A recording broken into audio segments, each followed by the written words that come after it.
video is another concerned video po. Ang sabi niya is, Hi Ma'am Cheryl Ting, good day po. Pwede po bang makahingi ng advice? Dapat ko po bang balikan ang lalaking meron na pong asawa? I mean, married man. Kasi nakakaranas po ako ng kahirapan at kagipitan. Dapat ko po bang balikan siya at hingian ng tulong at balikan? Please answer me po. My answer is big no.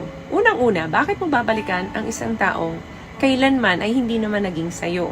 Nakalaya ka na nga sa pagkakamali mo noon. Bakit babalik ka pa? Minsan, isa sa pinakamahirap gawin talaga sa buhay natin ay itama ang maling nagawa natin.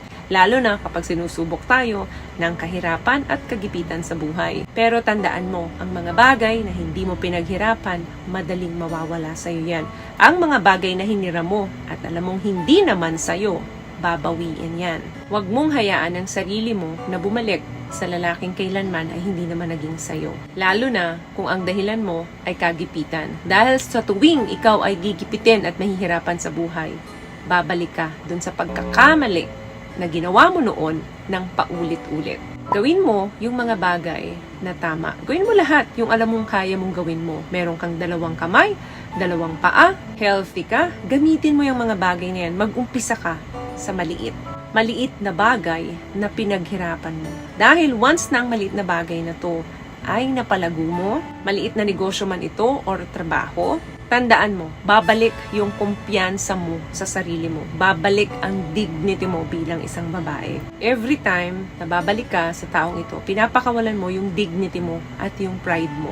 Inaalis mo yung value mo sa sarili mo. Maghanap ka ng maayos na trabaho. Kahit maliit lang yung kinikita mo, basta galing sa pinagpaguran mo. Magiging proud ka sa sarili mo. Itinatama ka na ng pagkakataon. Huwag mo nang lituhin pa ang sarili mo. Dahil lang nahihirapan ka at nagigipit ka sa buhay. Tandaan mo, hindi permanente ang pinagdadaanan mo ngayon. Pero, once na nakasira ka ng isang pamilya, dala-dala yan ang konsensya mo hanggang sa dulo ng buhay mo.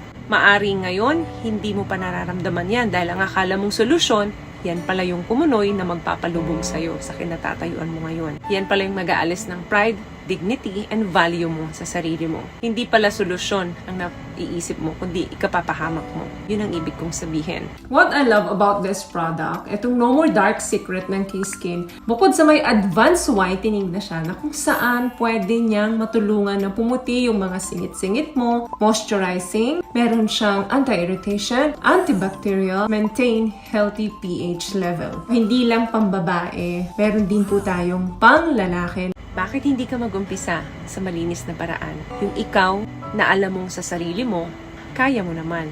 Pero napaghihinaan ka dahil alam mong may taong tatakbuhan ka. At yan ang married man na nabanggit mo. Hindi mo na dapat siya balikan. Dapat kalimutan mo na siya ng tuluyan.